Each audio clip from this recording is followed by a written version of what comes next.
اللہ تبارک و تعالیٰ نے رشتوں کو جوڑنے کا حکم دیا ہے۔ سورہ نساء اللہ رب العالمین نے فرمایا واتقوا اللہ الذی تساءلون بہ والارحام، سورہ نساء پہلی آیت ہے۔ اللہ سے ڈرو جس کا واسطہ دے کر کے تم ایک دوسرے سے سوال کرتے ہو، اور قریبی رشتوں کے معاملے میں بھی اللہ سے ڈرتے رہو، یعنی رشتہ داریوں کو قائم رکھو۔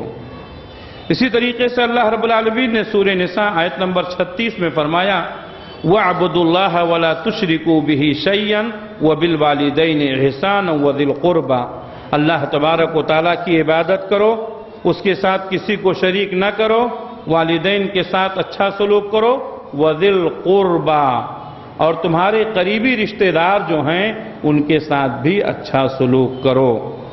اسی طریقے سے اللہ رب العالمین نے فرمایا ان اللہ یامر بالعدل والاحسان وایتاء ذی القربى وینہی عن الفحشاء والمنکر، اللہ رب العالمین نے یہ آیت سورہ نحل میں فرمائی بے شک اللہ تعالیٰ حکم دیتا ہے تم کو عدل کرنے کا، والاحسان اور لوگوں کے ساتھ اچھا سلوک کرنے کا، وایتاء ذی القربى اور قریبی لوگوں کے ساتھ اچھا سلوک کرنے کا۔ تو اللہ تبارک و تعالیٰ نے ہمیں یہ حکم دیا ہے کہ ہم رشتہ داری کو جوڑ کر رکھیں، ہم رشتوں میں دراڑیں نہ پیدا ہونے دیں، ہم رشتوں کو مضبوطی کے ساتھ باندھ کر رکھیں۔ اس کے فائدے کیا ہیں؟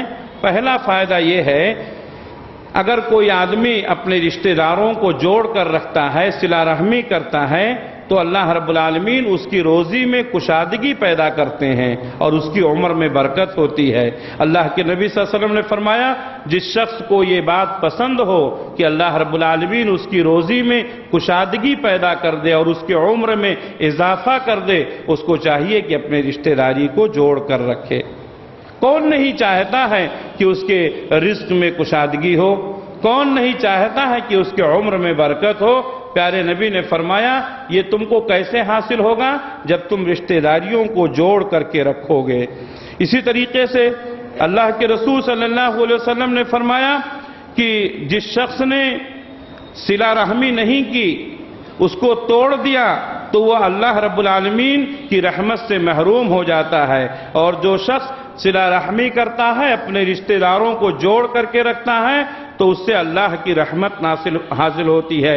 اللہ تبارک و تعالیٰ نے اللہ کے نبی صلی اللہ علیہ وسلم کی زبان مبارک سے یہ اعلان کروایا من وصل کی وصلتہ ومن قطع کی قطعتہ، جو تجھے جوڑے گا میں اس کو جوڑ کر رکھوں گا، اور جو تجھے کاٹے گا میں اس کو کاٹ دوں گا۔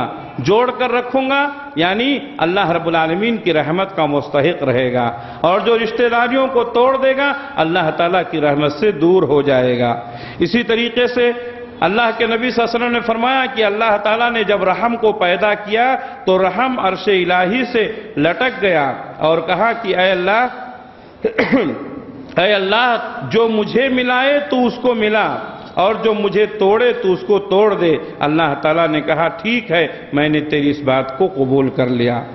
اسی طریقے سے اگر کوئی شخص رشتہ داری کو نبھاتا ہے تو خاندان میں الفت اور محبت پیدا ہوتی ہے۔